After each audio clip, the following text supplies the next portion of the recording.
заставлю сейчас поставить вашу веру под вопрос. Та нарын итгэлийг би одоо та нарын итгэл би асуулт тавиа. Интересован проповедовать людям просто так. Би зөвхөн хүмүүс ингээд зүгээр л ингээд номлох зүгээр л ярих төдий зүйл Я хийж байгаа биш. хочу Би увидеть вас на небесах. би та бүхнийг бүгдийг би тэнгэрт харахыг хүсэж байна. Я буду проповедовать так, чтобы сидеть с тобой на монгольских небесах. Би тэгээ та бүхэнтэй хамт өнгө Монголын одоо тэнгэрт би та нартай хамт суухыг би хармаар байгаа. Потому что мне это нравится. Яа гэвэл энэ надад тааламжтай надад таалагддаг. Поэтому задумайтесь над теми словами, которые я буду говорить. За тийм учраас миний ярих зүйлийг та нар бүр тунгаан бодоор ясалгаж үзээрэй гэж. Любая свобода, кто-то платит за нее кровью. Альва нэгэн эрхчлөөнд хэн нэгэн заавал цусаа төлсөн байдаг. Чтобы ты жил в здоровом теле, имел силу, мог идти на работу.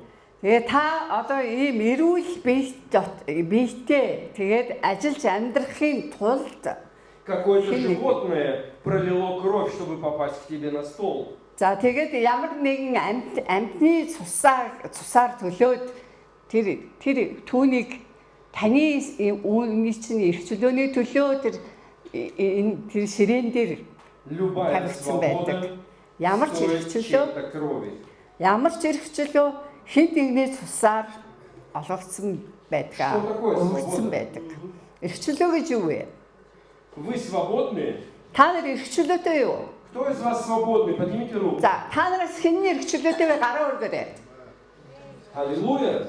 Халелуя. Вы знаете, что такое свобода? Эрхчлөө гэж юу вэ гэдгийг та нар мэдэх үү? Я разговаривал с одним человеком в Германии Би Германд ахтай нэг хүнтэй ярьжсэн чинь и спросил его: ты свободен? тэгээ би асуусан та эрхчлөөтэй юу гэдээ асуусан. Он сказал: конечно. Тэгсэн чинь тэр мэдээж гэ. И я могу курить, а могу не курить. Это свобода выбора. Би бол тамхи татаж чадна, татахгүй ч чадна. Энэ бол эрхчлөө гэсэн. И я могу сесть в красную машину, а могу сесть в белую. Это свобода. За би улаан өнгийн машинттай ч байж болно, цагаан өнгийн машинтай ч болно. Энэ бол эрхчлөө. И я могу долго спать, а могу рано встать. Это свобода. За би бол ингээд юу удаан хугацаагаар унтаж болно, эсвэл би бүр өглөө босож болно. Эрхчлөө бол энэ. Но свобода – это не выбор об тебе кушать, спать, курить.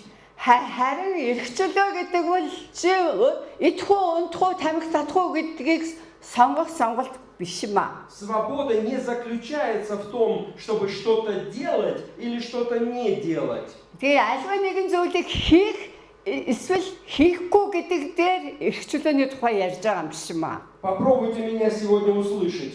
Та нар өнөөдөр яг энэ дотроо намайг үгээр сонсхийг хичээгээрэй. Любое решение не является свободным, если ты живешь в тюрьме. Хэрвээ та шорон дотор хэрвээ та хоригдсон байгаа бол таны ямар ч шийдвэр бол эрхчлөөтэй биш гэсэн үг юм аа. Вы услышали? Тийм үү, сонссон уу? Намайг сонссон уу? Никакое решение не является свободным, если ты живешь в тюрьме. Хэрвээ та хоригдол шиг амьдарч байвал хоригдол шиг одоо юутай эрхчлөөд биш байвал тэгээд таны гаргаж байгаа шийдвэр бол эрхчлөөний дотор байгаа гэсэн үг биш ээ. Что бы ты ни делал, решил поспать или не решил поспать, ты все равно в тюрьме. Та унтмаар байсан уу? Унтахаар шийдсэн үү? Эсвэл унтахгүй байгаар шийдсэн үү? Тэртээ тэргүй та шоронд байгаа шүү дээ. Шорон дотор та ийм шийдвэр гаргалаа гэдэг чинь ерөөсөө та эрхчлөөтэй гэсэн үг биш. Можно ли это назвать свободой? Эрхчлөө гэж үүнийг хэлж болох юм уу? Эрхчлөө гэж үүнийг нэрлэж болох юм уу? Мир и человек были созданы изначально прекрасно. Үнэхээр эхэндээ энэ ертөнц бөгөөд хүндрэлтэн маш нэн сайхан бүтээгдсэн тийм ээ. Мы жили в свободном мире, где не было смерти, Бид нар бүрхөр үхэл хагцалж байхгүй тийм сайхан эрх чөлөөтэй сайхан газар бүтээгдсэн байсан. где не было времени, Тэгээд боли, цаг хугацаа гэсэн тийм зүйл дотор где баригдаагүй. Бог ходил с нами в саду Эдемском водами. Волк. Бог. Бурхан бидэнтэй хамт ингээл тэр Эдемийн цэцэрлэг дотор хамт ингээ сайхан байцгааж ирсэн. Бурхантай бид нар хамт байсан. Бүх юм аюул сайхан байсан шүү дээ, тэ? Но когда грех вошел в нашу жизнь, Харин гим нүгэл бидний амьдралд орж ирэхэд когда человек согрешил, тэгээд хүн яг гим нүгэл үйлдэхэд Бог проклял этот мир Бурхан энэ ертөнцийг хараасан. и сделал его для нас тюрьмой. Тэгээд энэ ертөнц тэр эдэм цэцэрлэг биш. Бид нар ингээд шоронд орсон байт болсон юм аа. Бытие 3 глава это написано. Бытие 3 глава. Эхлэл 3 дугаар бүлэг дээр энэ тухай бичсэн байгаа тийм ээ. Все было хорошо, Тэгээ бүх юм эхлээд сайхан байсан. но когда грех вошел в нашу жизнь, Харин бидний амьдрал гим нүгэл орж ирэхэд Бог проклял эту землю, Бурхан энэ газар дэлхийг хараасан. и она стала для нас тюрьмой.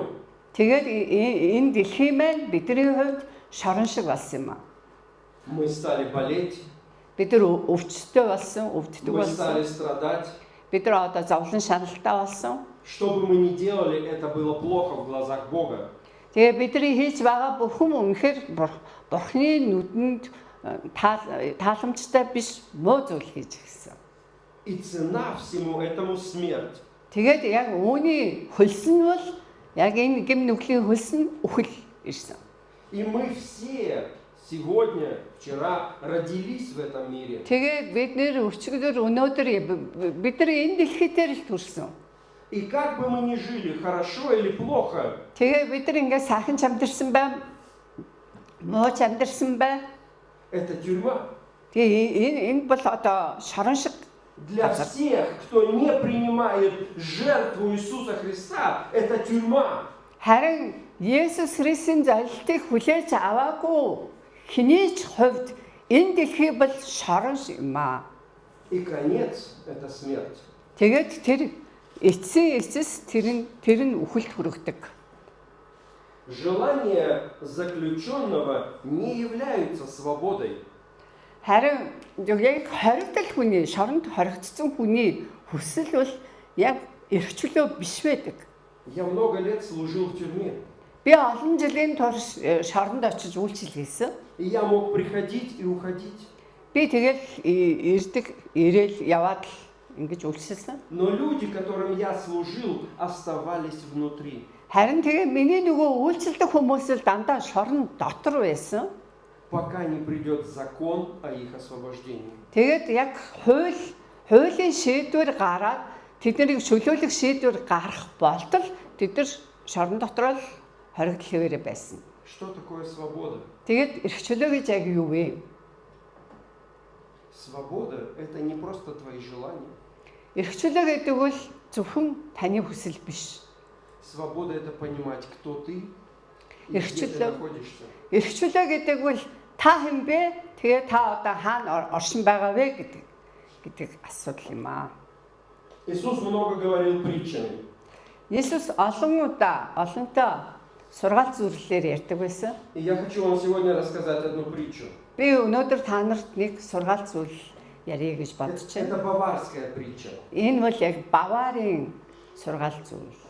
Это притча про корову Берту.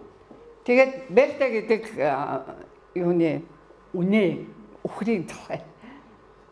Это корова, да? Корова. За, Берта гэдэг. Корова Берта родилась в Берта. коровнике. За, тэгээд Берта гэдэг үнэ үхэр бол за тэгээд үхрийн юунд л төрсөндөө хашиг гэх юм уу? Төрсөн. Она всегда была в этом коровнике. За, тэгээд дандаа тэр үхрийн хашаанд л байсан. Она стояла в стойле. Столе. В стойле. Ну, стояла в этом коровнике. Тэгээд тэр дотор л байж идэг байсан байна. Ей Аша. приносили сено, она кушала. Тэгээд тэрийг хашигдсан. Нөгөөдөгт чи өвс тэжээл Ей авчирч өгнө. приносили воду, она пила. Тэгээд ус авчирч өгнө. Тэрийг идэж уугаад байж байгаа байсан. Хозяин приходил, гладил ее. За тэгээ эзэн нэрээд тэгээд бас ингээд илээд Корова была счастливая. тэр үнэ үл аз жаргалтай байсан. Вот этот сарай, это был весь ее мир. За тэгээд тэр сарай гэдэг бол одоо түүний ертөнц. Түүний одоо В байгаа юм. сарае не было окон, Тэр хашаан дотор мэдээч хэрэг тийм юу байхгүй цонх мох но там байхгүй. было всегда светло. Тэгвэл цонхгүй харанхуй байгаагүй дандаа л В гэрэлтэй. сарае было всегда тепло, хорошо. Тэгээд тэр хашаан дотор дандаа дулаахан байсан. И когда хозяин приходил, она радовалась. Тэгээд эзэн тэр дотор орж ирэхэд тэр өхрөө их баярлдаг байсан. Это была очень счастливая корова. Тэгээд тэр маш аз жаргалтай. Однажды Нэг удаа. хозяин не запер дверь из коровника. За тэгээд тэр нөгөө хашааных нь хаалхыг эзэн хаагаагүй байж нэг удаа. Корова посмотрела за дверь Тэгээ нөгөө үнэ чи тэгээд онгорхоо хаалгаар ингээ харсан чинь и осталась стоять в коровнике, в сарае. Осталась в сарае. Осталась? Она пошла на улицу. тэгээд нөгөө онгорхоо хаалгаар ингээ харсан мөртлөө гарч яваагүй. Нөгөө хашаан дотроо л үлдсэн. На улице страшно, холодно, Яа гэвэл тэндээс гарахаар амар хүүтэн что-то шумит. тий нэг шуугантай мөнгөнтэй юу амар. Тий янз бүрийн юм хөдлөөл яваад Другой свет. тэгээд ингээд тэр гэрэлгээгээ бүх юм өөр зөндөө ойлгомжгүй олон юм. И она осталась в своем мире. Тэгээд тэр өөрийнхөө ертөнц дотроо л үлдсэн. И дверь закрылась. Тэгээд нөгөө хаалгач хаагдсан байна. И корова была счастливая. Тэгээд нөгөө өөрийнхөө ертөнцид аз жаргалтай хэвээрээ л үлдсэн. И она уже была большая, крупная корова. За тэгээд тэр чинь бүр ингээд том ингээд юу өсөөд ингээд том өхөр болцсон И байгаа. однажды пришел хозяин и убил ее. Съел. Тэгсэн чинь эзэн нөгөөдөө ирээд нөгөө сайхан таргалцсан том болцсон үнийг алаад идчихсэн. Корова была для мяса. Тэр өхөр бол зүгээр л ингээд махны зорилгоор л тэгжээгдэж байсан байна. И пришел хозяин и убил ее. Тэгээ эзэн ирээд тэр өөр эзэн нэмий чинь тэгээд тэрийг Продал алдсан байна. мясо. Алаад махын зарцсан. Это была свобода. Энэ бол эрхчлөө мөн үү? Эрхчлөө байсан уу? Корова жила в своей маленькой тюрьме. Тэр өхөр бол өөрийнхөө жижигхэн шорон дотор л амьдарсан гэсэн үг. И ей было хорошо. Тэгээ тэр жижигхэн ертөнц дотроо тэр аз жаргалтай сайхан байсан байна. Но конец всей этой истории – смерть. Харин тэгээд тэр энэ түүхийн эцэс төгсгөл нь юу вэ гэхээр үхэл байсан. Если мы не принимаем кровь Иисуса Христа, Хэрвээ бид Есүс Христосийн цусыг бид нар хүлээн авахгүй бол то мы также живем в большой тюрьме. тэгэл бид нар яг л энэ үнэтэй адилхан зүгээр энэс томоохон юм шоронд л амьдарч байгаа гэсэн үг. Конец которой – смерть. Тэгээ төгсгөл нь яг үхэл байдаг, үхэлд хүргэдэг тийм л шоронд бид нар амьдарч байгаа гэсэн үг. Свобода не заключается в исполнении наших желаний. Эрхчлөө гэдэг бол бид нар өөрийнхөө хүслийг яг гүйцэлдүүлэх, биелүүлэх явдал биш юм аа. Свобода – это понимание Царства Небесного. Эрхчлөө гэдэг бол тэр Тэнгэрийн хаанчлалыг ойлгож ухаарах явдал юм аа. Это значит, мы отрекаемся от этого мира. Тэгэхээр бид нар үлгээд энэ ертөнцөөс бид нар ингэж татгалзан тусгаарлагдах гэсэн үг. И выходим в открытую дверь. Тэгээд бид нар тэр нээлттэй хаалгаар бид нар гараад явна гэсэн үг. Но для этого должен кто-то другой умереть. Харин тэгээд яг бид нар гараад явхад бидний өмнөөс хэн нэгэн өөхөх хэрэгтэй болж байгаа шүү дээ. Свобода – это не выбор, курить или не курить. Эрхчлөө гэдэг бол тамхи татах уу эсвэл татахгүй юу гэсэн асуулт биш ээ. Свобода – это понимание, кто ты. Тэгээ эрхчлөө гэдэг бол та хинбэ гэдгээ ойлгох явдал юм аа. Свобода – это понимание, кто для тебя Бог. Тэгэхээр бурхан таны хувьд хинбэ гэдгийг ойлгох нь эрхчлөө юм аа. В Царстве Небесном не Тэнгэрийн курят. Тэнгэрийн хаанчлалд бол хүмүүс тамхи татдаггүй. Если мы думаем мыслями Царства Небесного, Бид нар Тэнгэрийн хаанчлалын сэтгэлгээний дагуу бид нар бодох юм бол то у нас совсем другие ценности свободы. бид нар эрхчлөөний талаар бид нар шал өөр эрхчлөөний үндсэн гэдэг бид нар шал өөрөөр ойлгох И юм для аа. того, чтобы мы могли выйти в дверь из этого сарая, из этой тюрьмы, Бид нар одоо энэ шоронгоос тэр хаалгаар гараад явахын тулд пришел тот, кто был свободен, яг эрхчлөөтэй байсан хэн нэгэн хаалгаар ирсэн гэсэн үг. чтобы умереть за нас. Бидний төлөө үхэхийн тулд, бидний үхлийг төлөхийн тулд. Он был свободный, Харин тэр бол яг эрхчлөөтэй нэгэн байсан юм аа. и он сказал дьяволу, миру, Ты- убей меня. Тэр муу ярийн сүнсэнд энэ дэлхийг намайг аваа, намайг алаа гэж Чтобы хэлсэн. ты сегодня был свободным. Та өнөөдөр эрхчлөөтэй байхын тулд тэр үүнийг хийсэн. И пролилась кровь. Тэгээд үнэхээр цус урссан. Если мы это не ценим, Хэрэг бид нар үүнийг үнэлэхгүй бол то жертва Иисуса Христа была напрасной. Есүс Христийн залилт бол ямар ч үнцэнгүй дэмий олсон болох байсан юм аа. Давайте мы посмотрим сейчас видео. За одоо тэгээ бүгдээрээ видео үзье.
Иисус пришел не для того, чтобы исполнить твои желания.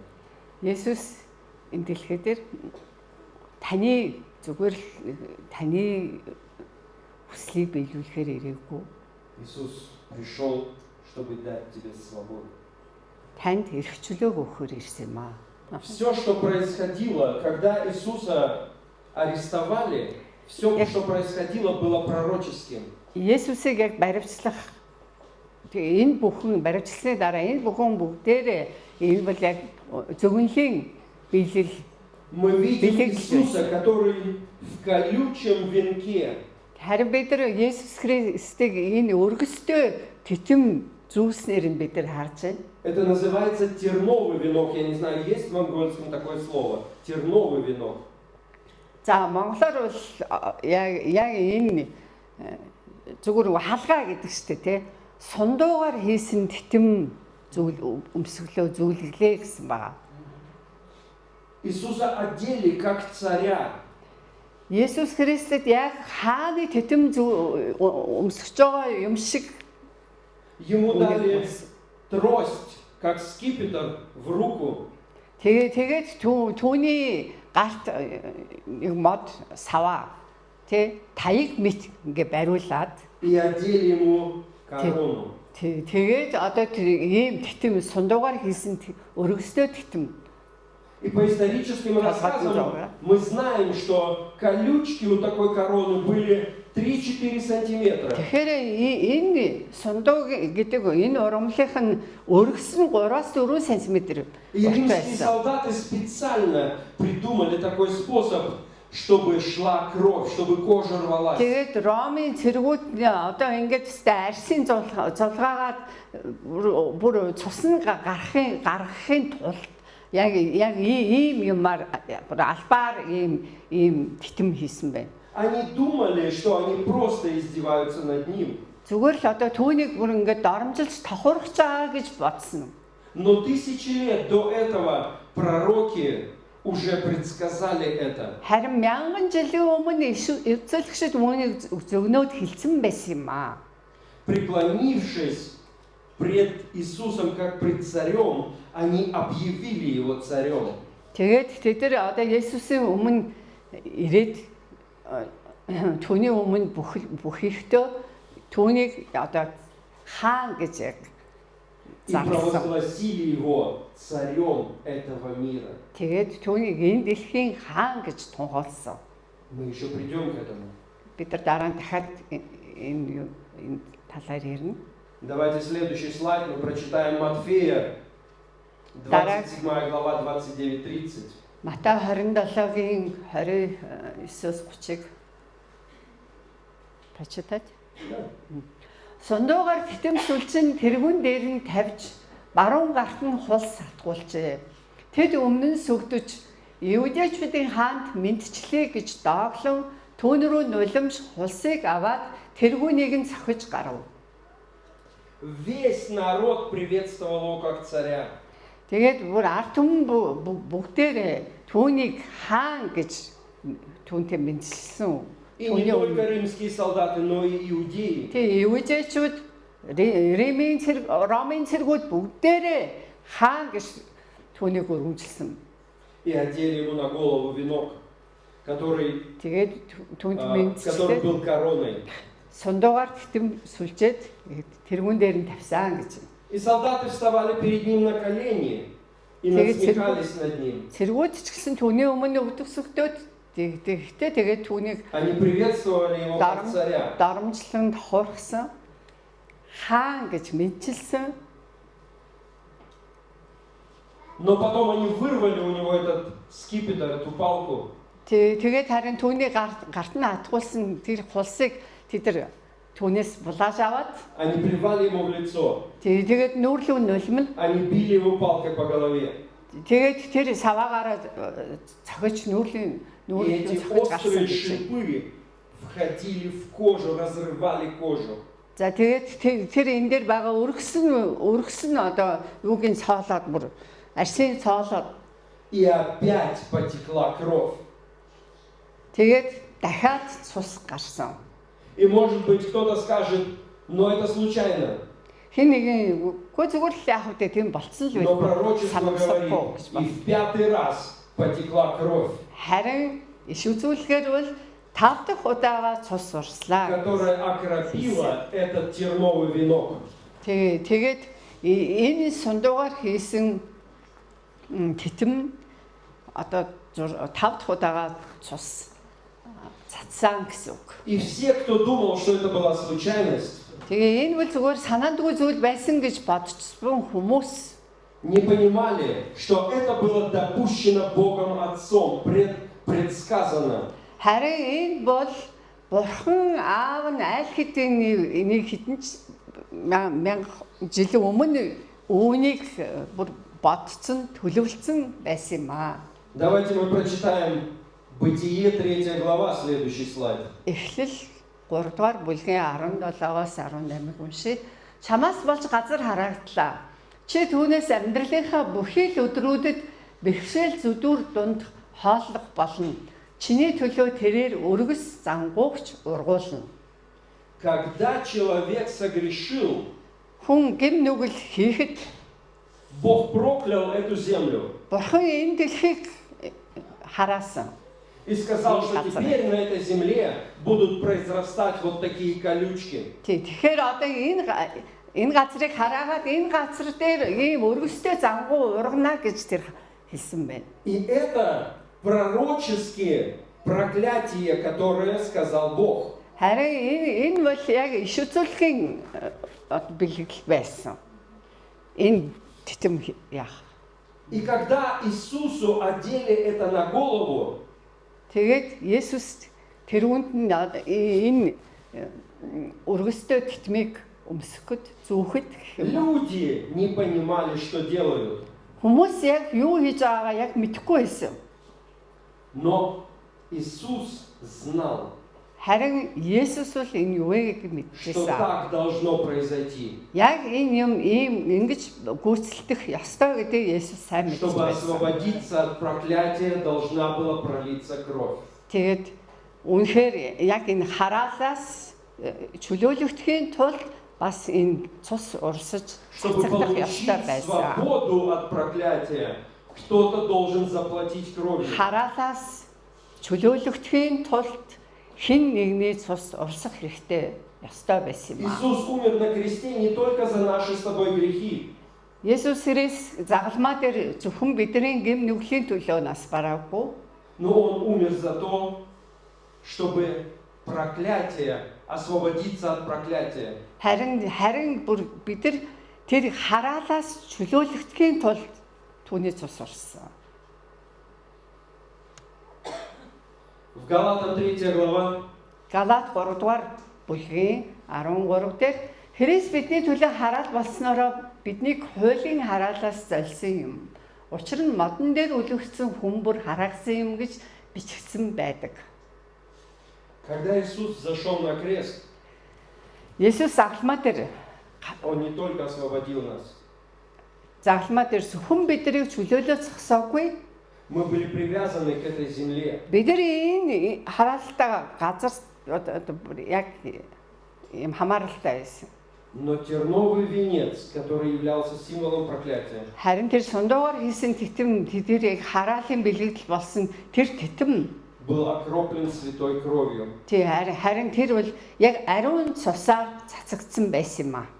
И Он взял на себя Харин тэгээ тэр өөр дээрээ авсан. все наши долги, Бидний бүх өөр все наши төлөөс проклятия, бүх хараалыг, все наши болезни бидний бүр өвчнийг и освободил нас. тэгээд бидрийг чөлөөлсөн юм аа түүнээс. Потому что написано, что проклят всякий, говорит. висящий на древе. Яа тэгвэл модон дээр үлгэрсэн хүн бүр харагдсан юм гэж бичигдсэн байдаг. И Он освободил нас от всех последствий этого проклятия. Тэгээд энэ хараалын үр дагавраас бүгдийг бидрийг чөлөөлсөн юм аа.